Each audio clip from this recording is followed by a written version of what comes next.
let's go ahead and get started. So I am recording this now, so we'll save it for posterity. Okay.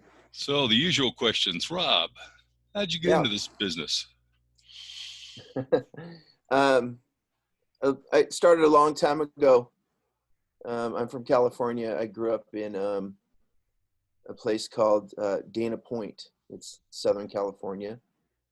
And at the time, I was a surfer. I was surfing every day. I lived right across the street from a really beautiful beach break that I love called Salt Creek. And it was a hot summer day, and I was coming out of the water, and it was a packed beach day. Everybody's in their bathing suits, but all of a sudden, it's like the sea parted and 3 or 4 suits came walking towards me.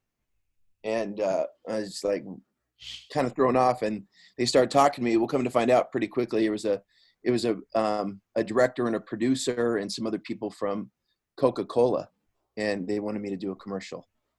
And Nice. they cast me, and it was an interesting, I didn't know what to think of, and I asked them about it. They said it was a summer love story with a beautiful girl, and we were walking on the pier, and I said, I'm in. They paid me, and the rest is history. So I got into doing a lot of commercials first in California and doing a lot of print work. And it just evolved into coming out here about 25 years ago to do a film with Mickey Rooney. Maybe it's in 97, I think. I ended up getting cast in a film with Mickey Rooney as an actor. And I think that's where I met you, Bob, or that's somewhere around that time. And that's around the time where I had aspirations to start writing and directing and producing independent films. And I hooked up with a friend of mine, Greg Haynes, who had just done a film with Richard Grieco and Yasmin Blythe, a $2 million movie. And he had a script, and I just dove headfirst into producing, and I played the lead in that film. And I just haven't looked back, the last 23 years. I just finished wrapping production on my 14th feature film that I directed and wrote and produced. And so it's just been a long journey. That's nice. A lot of trial and error, a lot of learning, things they can't teach you in school. So hopefully I could be of some help. The on-set stuff, right? And the life experience. Yeah. On that. Yep. So with your writing, how do you come up with the ideas for your films? Well, first of all, I'm very cognitive and thoughtful about what's congruent with what type of stories I want to share, what kind of legacy I want to leave behind. And so I start thinking just along the lines of what I want to share, what would I want to see. And it's kind of hard to explain other than that I'm just really open. I'm very thoughtful and very, I don't talk a lot about my personal religious life or those things, but I'm very prayerful and thoughtful about the kind of stories I want to tell. And I just stop and I listen. It sounds kind of weird, but I listen to the universe. And like this last story that I came up with, I had a dream about it on my birthday on December 18th. I woke up in the middle of the night. And when I tend to find a story, it's downloaded in my mind really quickly. It's almost like boom. And I just see it and hear it and smell it from beginning to end. And then from there, I just start the writing process of first understanding story, understanding character development, understanding structure. I've taught myself all those things over the years of being a writer. And so basically I just start doing the work based on the story. I come up with what Aristotle refers to as an action line for the film or a paragraph. I'll give you an example. So good stories work when you could boil it down to something simple. Jaws works because you could boil it down to one thing, one sentence. Man tries to stop killer shark. That's the whole movie. And either the characters are for that objective or they're against that objective. Does that make sense? Yeah. And so I start writing characters. What's my through line? What's my objective of the story? Like in Love Everlasting that you worked with me on, it was simple. It was in my mind, I came up with a story of a young man who was dying of a severe heart condition. And all he wanted to do before he died was to see the ocean and fall in love. And that was everything that drove the entire story. And so then I set the story up, then I created obstacles and conflict so that couldn't be achieved quickly. Otherwise the movie's over. So very soon on into the journey with his mom with $300 in their pocket to California, their car breaks down in a small town in Utah. And thus the story unfolds of love and conflict and all those things to create some obstacles so that it's not easy for him to achieve what his dream is. And so you start to have sympathy and compassion. So a lot of your shows Well, that I've read and worked on and stuff like that are very internal nature. mhm, You know, personal journey for your protagonist. yes. Um, do you reflect that from your own life, or do you just see the things? Are you observant? I think initially that was a conscious decision of all the things that I've gone through, this internal conflict of my life, the things I've been through with the mistakes that I've made are the, things like not ever having a father, my dad leaving when I was 3, almost beating my mom to death. My mom being married 10 times, of living this internal turmoil of in my own heart and mind and trying to find hope. And so that's generally where my characters are. And I draw upon a couple simple things that Aristotle always also talked about. And if you haven't studied Aristotle, he's wonderful. He's one of the greatest minds of Western civilization. He talked about story, what makes story work. And there's two main characters that really work that we fall in love with. One is someone who's receiving what's called undeserved misfortune. That's why people love the Shawshank Redemption. Andy Dufresne doesn't deserve to be in prison. Andy Dufresne was a good man. Andy Dufresne didn't kill his wife. And so he's piled on this crap over and over again. But his through line is, I want freedom. I want to prove my innocence, and I'll do anything I could do to get that. So you root for him. Or you take characters who are just mean, and the character arc is one of my favorite stories of all time is A Christmas Carol. Scrooge is a mean guy. Well, his change in his character arc is beautiful. He goes from this grump, this mean guy, to this hopeful man. And so I try to take one of those stories, undeserved misfortune or a change, and I have that be the driving force behind the characters, because I want my audience to root for my main characters. That's why Wayward, that movie I wrote and directed and produced, worked. That was released in theaters. I did a modern day version of The Prodigal Son. The Prodigal Son was a jerk. He was an entitled, selfish jerk. Well, and he goes and gets in a bunch of trouble and starts to become humble and penitent. And so his character arc is worth watching. And in my new movie, I took 2 of those. I took both of those. I tried something new. The movie I just directed called Lucy Shimmers and the Prince of Peace. It's about a little girl who's basically dying. So she's going through what's called undeserved misfortune, and she meets a hardened criminal who is bitter and angry at life. And so her undeserved misfortune becomes his character arc in the movie, what changes his heart and his mind and his soul, and hopefully gives him a second chance at life. And I think those are just initial beginnings of, story, but there's structure, there's formatting, there's so much more that goes into screenplay writing than people actually study. I've studied it for years, and then I've applied all those things that I read about early on, and then got rid of the stuff that didn't work and just try to focus on just the nuggets of truth that work in storytelling. And it's not complicated. People make it complicated. Yeah, yeah. So you write it, you cast it. How does your casting process go? Well, I've been teaching for so many years. This is my 21st year teaching film acting. And so a lot of the actors I cast, I've worked with. I know what their abilities are. I know what their professionalism, I know what their commitment is. And so it seems like my last 5 or 6 films, I don't really go through a big, giant cattle call process. I know who I could count on, and I let them present themselves to me as I'm writing. I'll start to think of someone that's right for it, and then I'll talk to them about it. Or if it's someone that I can't find, I'll go through, sometimes I go through a casting director, or if I need someone out of LA, like my new movie, I just got Vince Vargas from a show called The Mayans MC. I had met with him and I knew he was right for this particular hardened criminal. But it's just, I I don't promise people anything.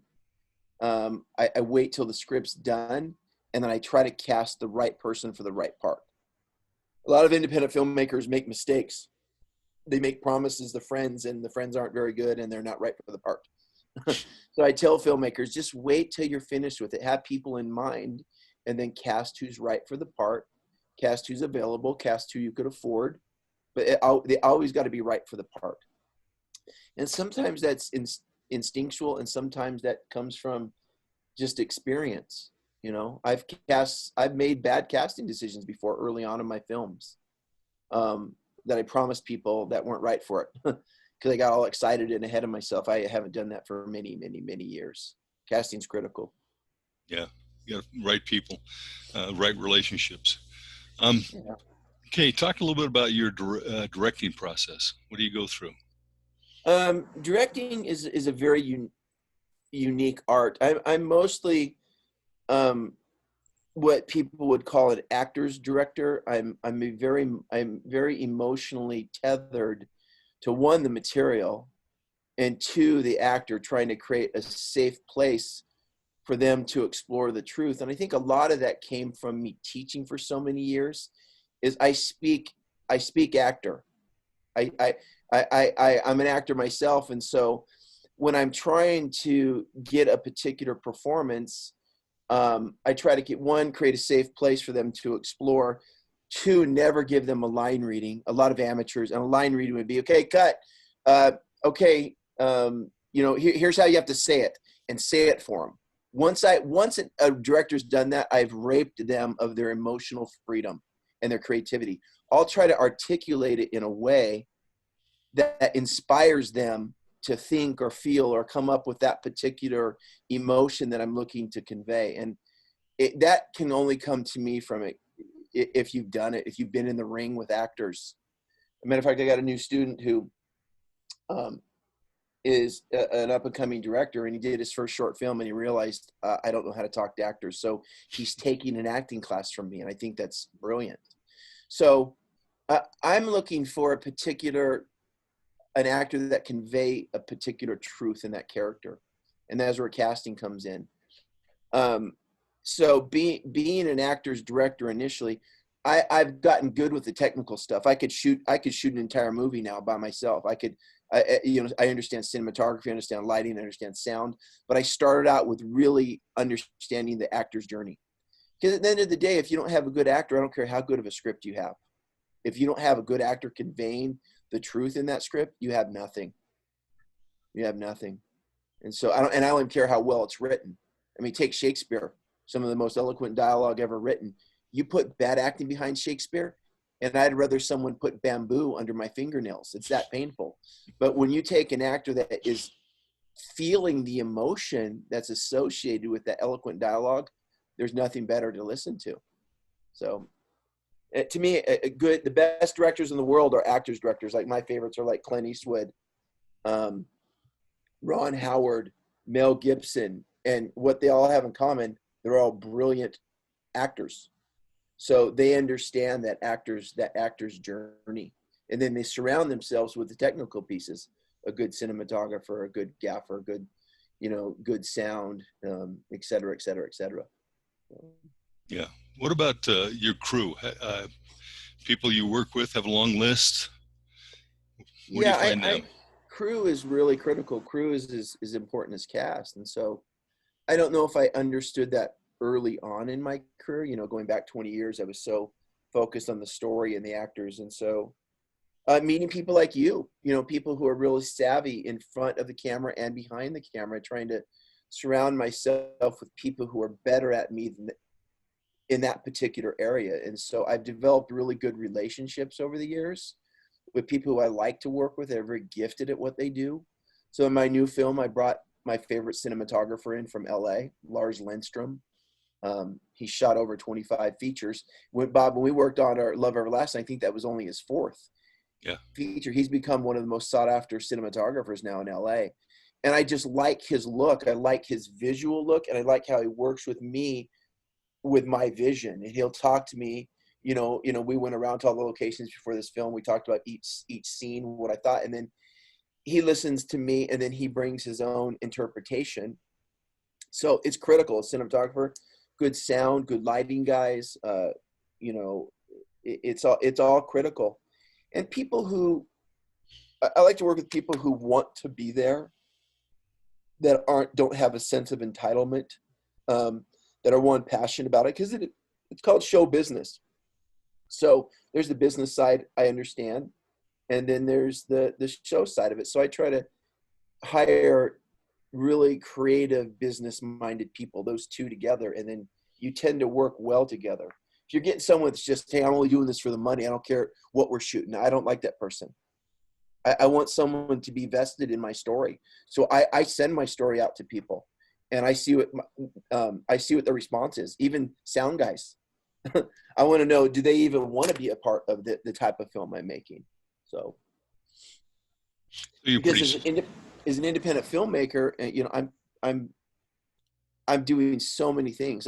I'm an artist by nature. Artist meaning, you know, being a writer, you know, an actor, all those things. I'm a businessman by nurture, knowing how to produce. What producers is what they do is they produce a film. No one was going to do that for me.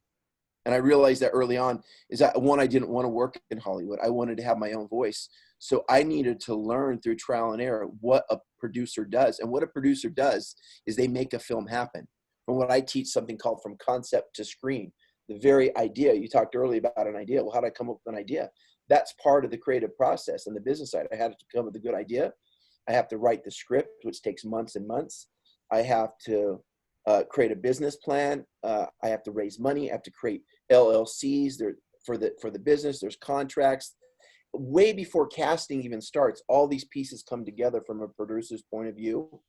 And then there's pre-production, there's production, there's post-production, and they're all such intricate parts of the process from concept to screen. And if you're going to be an independent filmmaker, you have to learn how to do that, or people are going to take advantage of you along the way, or somewhere along the way, the ball is going to drop and the movie will never be seen. You see that with probably 75% of independent filmmakers.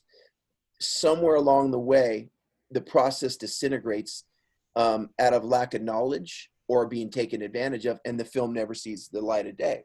So when I'm making a film, there's a business side of it too.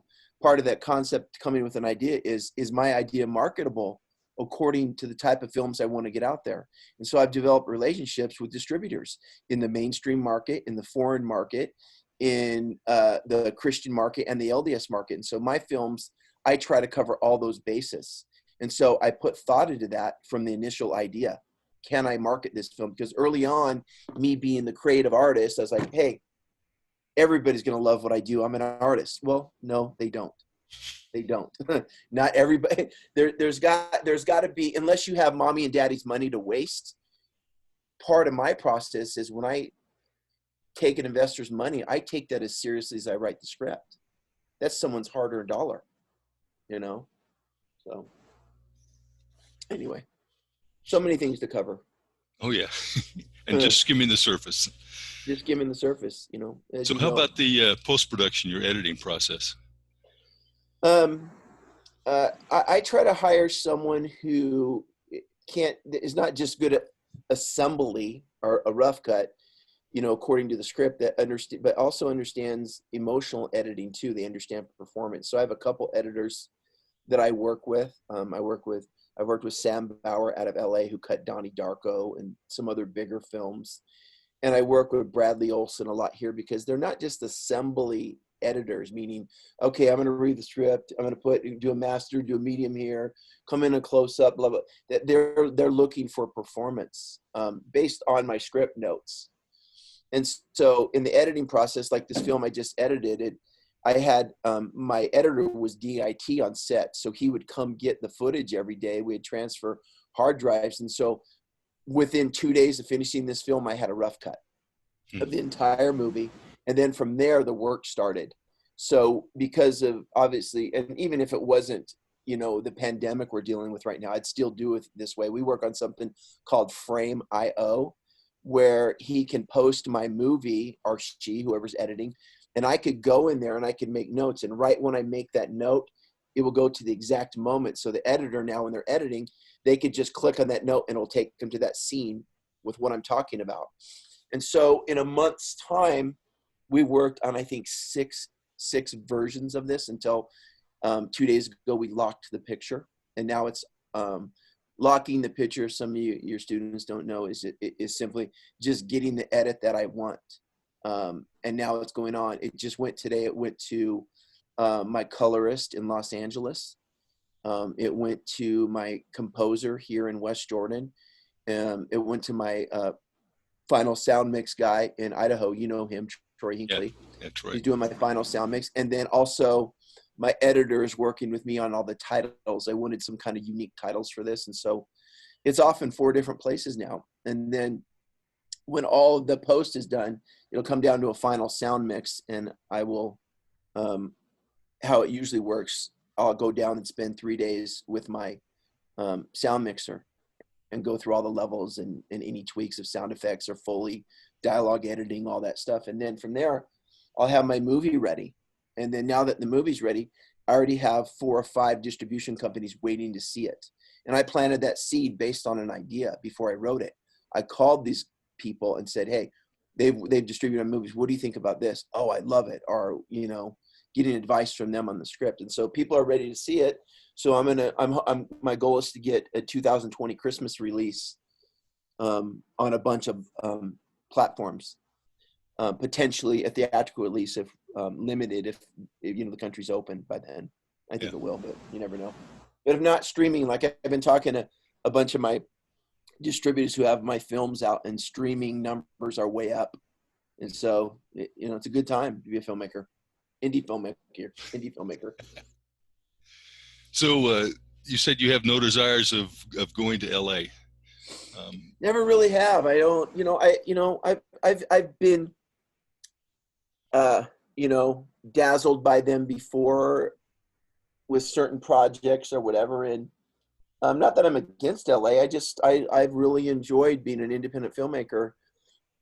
And all an independent filmmaker is someone, making and producing a film outside of the studio systems where there's big numbers and a lot of people hanging over your head and having final say and all those things. Even George Lucas, after the second Star Wars, he was done. He backed out of and made it on his own. The second Star Wars was an independent film. George Lucas did that. And then he just used, I think it was Paramount or 20th Century Fox on the other one, or vice versa, and just use them as a distribution platform.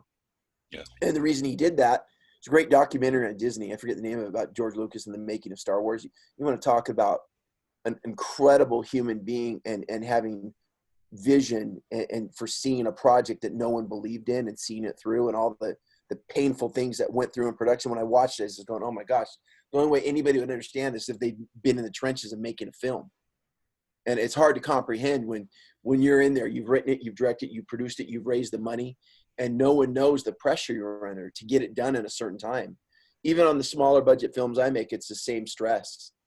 And that's where a lot of people crumble too, is because they just, but that goes with pre-production. You have to know your days, you have to know your page count. You have to have a feeling that, yes, I can do this film in 18 days. Again, that's a whole nother conversation. So speaking about that, how many days do you normally take to shoot a film? Usually on average about, I think, 14 to 18. Some days are longer. I think Love Everlasting was 21 days with 2 pickup days or something like that. And then my last film that I just shot, I had a 12-day shoot scheduled, 2 pickup days. I wrapped in 11 days. We wrapped a day early. And so that was really cool. We wrapped right before, literally, we wrapped on a Friday, and that Monday the world shut down. But every day, the build up to that was really crazy because, we're having earthquakes, and, you can't meet 25 people or more under, 25 people you can't meet with. So our crew was tight. We never had over 20 people. And then on the day that it switched to you couldn't have any 10 more people, we wrapped. And so, but those are pressures that no one knew about. Every day I'm coming to work is, okay, are we going to get shut down today? Is something going to happen? But as an independent filmmaker, we're so small and under the radar that we accomplished it, whereas everything around here shut down, Hollywood shut down.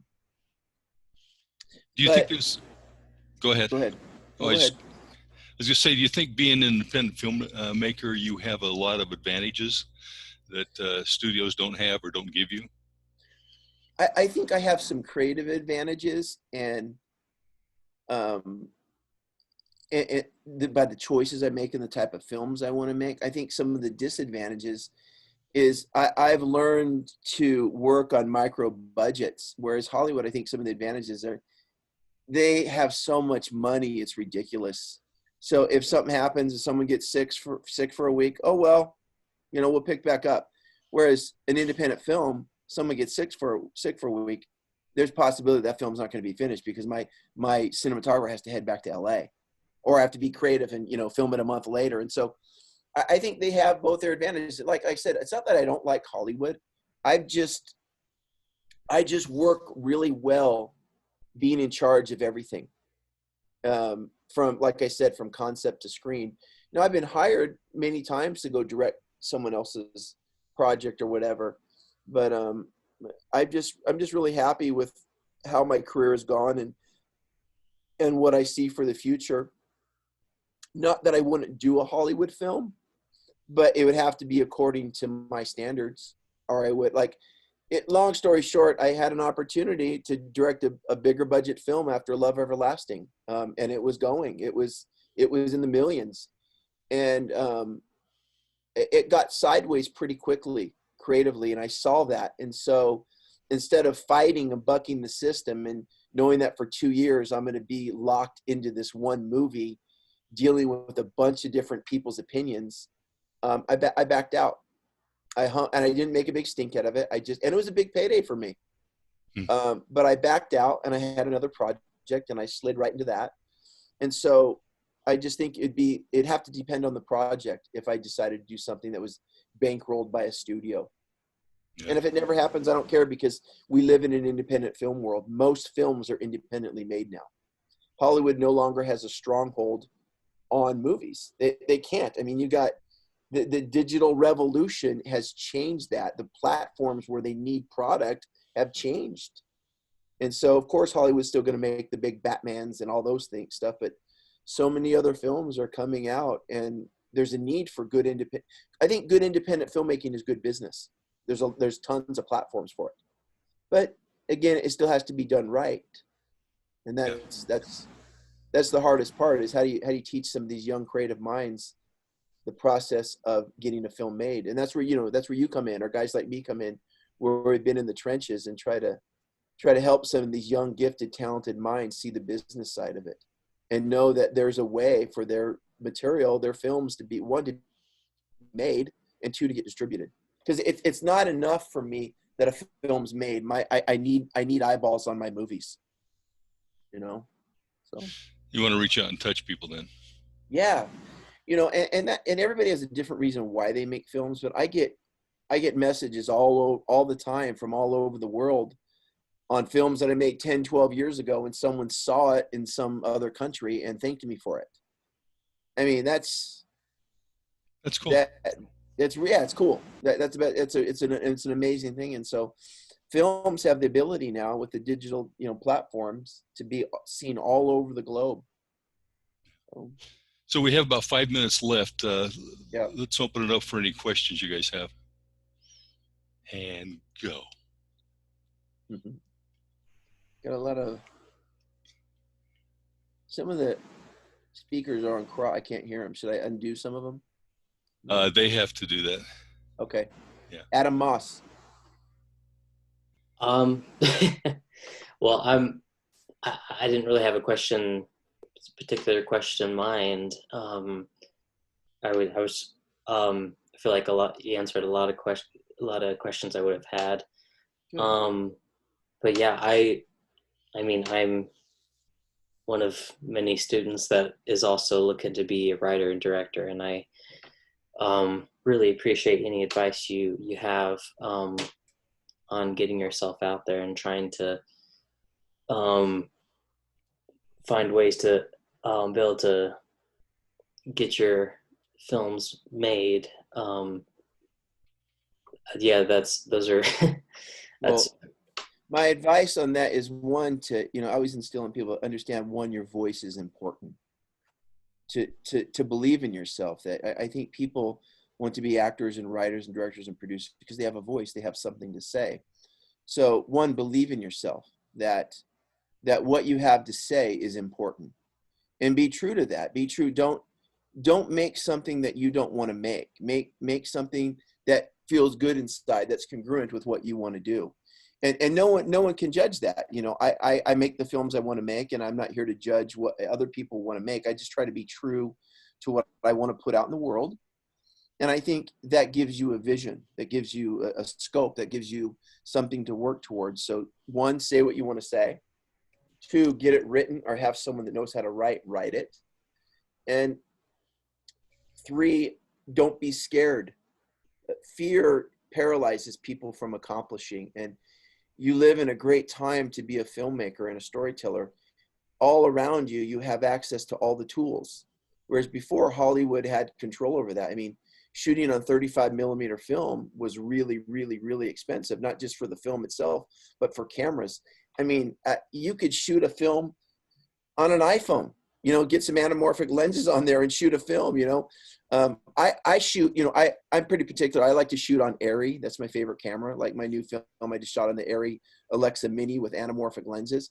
But that doesn't mean I couldn't have shot the film on this. If there's a will, there's a way.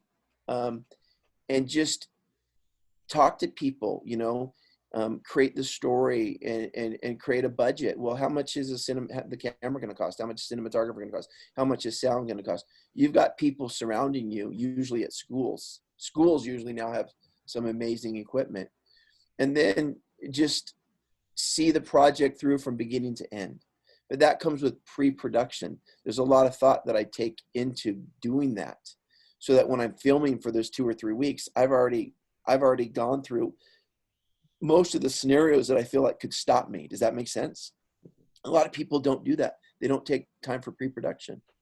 You can make a film on any budget you want to. Does that make sense? Yeah, yeah, And absolutely. so, some people like to start with shorts. Some people like to jump right into a feature. I would do whatever your heart tells you, and then try to surround yourself with the people who can help you bring that vision to life. Like with what I do, I know what I'm good at. I'm good at writing, I'm good at directing, I'm good at producing. And so I start to surround myself with, okay, I need a really good cinematographer. Who do I like? I need a good sound guy. I need a good gaffer. All those things. You start to surround the pieces one by one, but it starts with story. Hmm. Story is king, and that's got to come from your heart. Okay. So what's the next project you're working on? Like I said, I just wrapped on my new film. It's called Lucy Shimmers and the Prince of Peace. Looking for a Christmas release, and then I've already started. I have, I don't just wait around. I've got 20 scripts ready to go. That I write all the time. Writing's an art. You either do it or you don't. I never wait for inspiration. Inspiration is a danger to artists, because I'm not going to sit around and be like, okay, I feel like writing today. I write under any condition. If I'm in a good mood, a bad mood, I could write any emotions, because I sit down at my computer and I write on final draft every day. But so I got a bunch of stories, and I've got investors I'm meeting with once this lifts.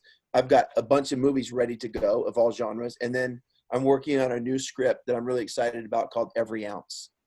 And it's about 2 brothers, and one of them becomes an underground fighter to save his brother's life because he's got a brain tumor.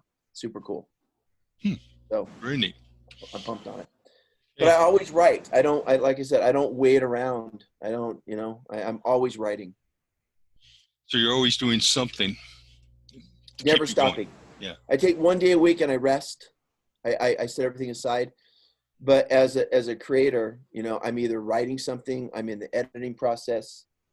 I'm just always going, because I don't want to wait around, because I have a pool of investors and seeking people. And when they're ready, I have the script. I'm like, wait a second, give me 4 months on that. I'm like, no, I got it now. Which one do you want? And so that comes from grinding daily. And I believe that writing's a practice skill. I think there's a great writer in all of us. how you nurture that is up to you. And that just comes with doing on a daily basis. That's great. Great way to end it. We're going to be out of Yep. time here. Thanks, Rob. I appreciate your time. Yeah. So you could show that to the rest of your class. Yep. Yeah. I'll send you a copy of it. Okay. Sure miss you, Bob. Appreciate you. Bob's a great guy. You guys are lucky to have this guy. He's been in a number of films with me, and I've learned a lot from him over the years. Okay. I appreciate it. Take All care, right. We'll brother. talk to you later. Bye, guys.